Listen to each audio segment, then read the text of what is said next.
আর ভূতের ঘটনাটি পাঠিয়েছে সজীব, আর এই ভৌতিক ঘটনা তার নিজের সাথে ঘটেছিল।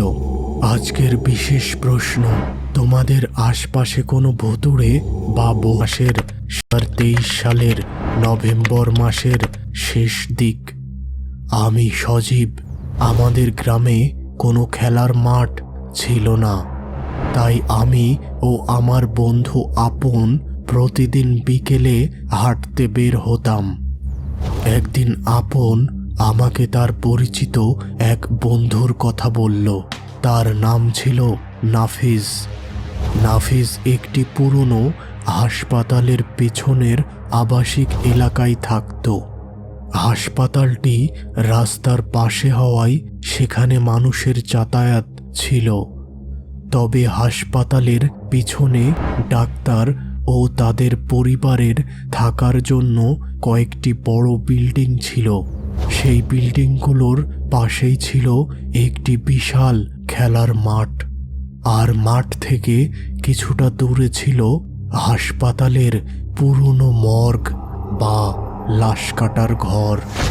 আর তার ঠিক পাশেই ছিল একটি তেঁতুল গাছ।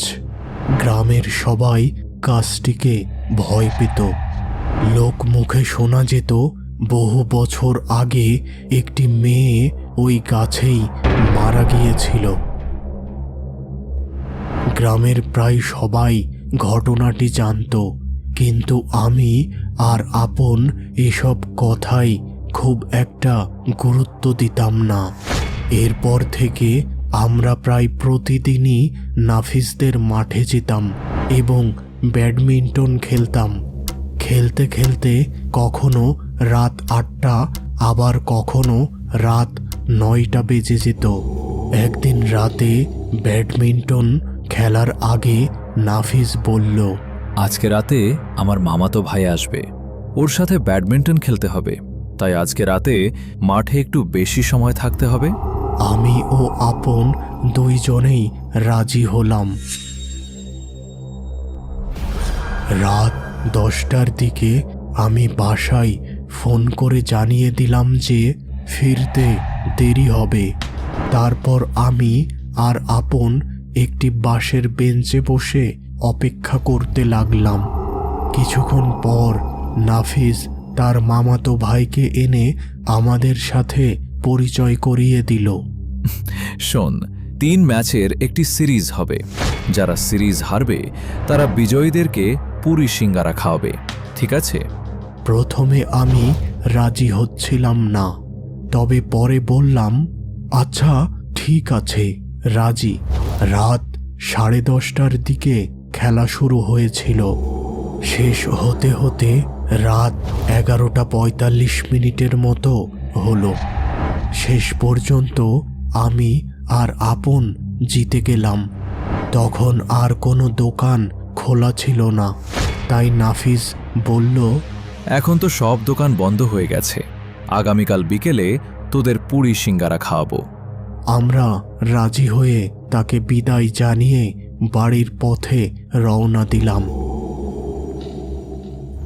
অনেক রাত হয়ে গিয়েছিল, তাই আমরা সিদ্ধান্ত নিলাম শর্টকাট পথে লাশ কাটা ঘরের পাশ দিয়ে চলে যাব। যখন আমরা লাশ কাটা ঘরের কাছে পৌঁছালাম, তখন হঠাৎ চারপাশে ঘন কুয়াশা নেমে এলো। মুহূর্তের মধ্যেই পরিবেশটা কেমন যেন বদলে গেল। আমি আর আপন একটু অবাক হলেও বিশেষ গুরুত্ব দিলাম না। কিছু দূর এগোতেই কোথা থেকে যেন একটি ছোট ছেলের কান্নার শব্দ ভেসে আসতে লাগলো। শব্দটা স্পষ্ট ছিল, কিন্তু আমরা ভেবেছিলাম হয়তো আশপাশের কোনো বাড়ির বাচ্চা কাঁদছে, তাই আবার হাঁটতে শুরু করলাম। এরপর আমরা তেঁতুল গাছটির কাছে পৌঁছালাম, আর তখনই আমি সেটি দেখলাম। গাছের একটি ডালে একটি মেয়ে তার পা দিয়ে ঝুলছে।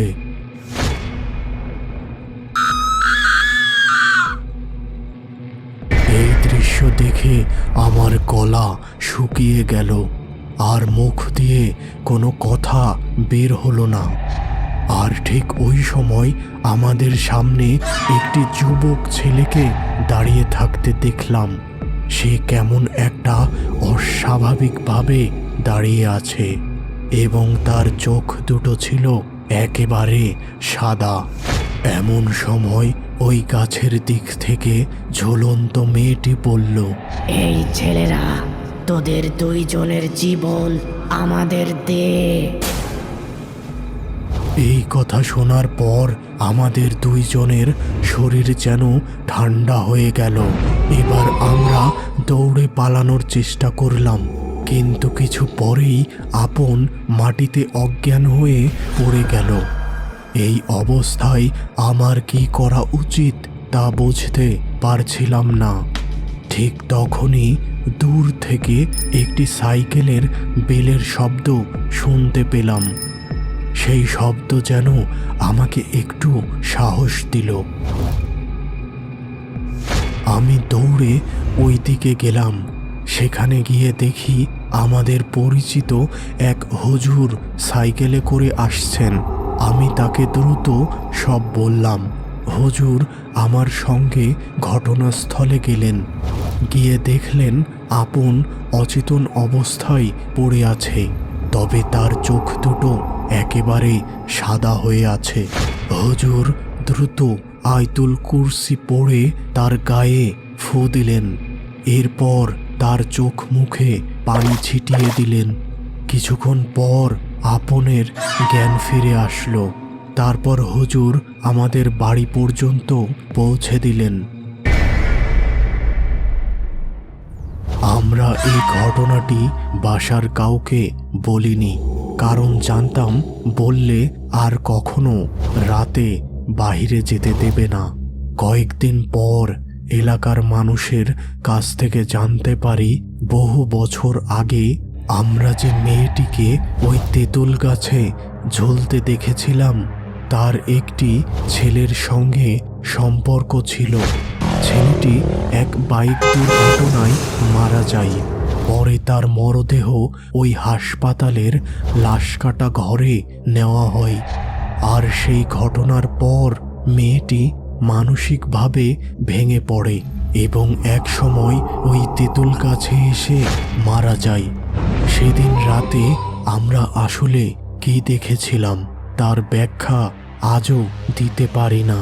তবে একটি বিষয় নিশ্চিত, সেই ঘটনার পর আমি আর আপন কখনো রাতের বেলা ওই তেঁতুল গাছের পাশ দিয়ে যাইনি।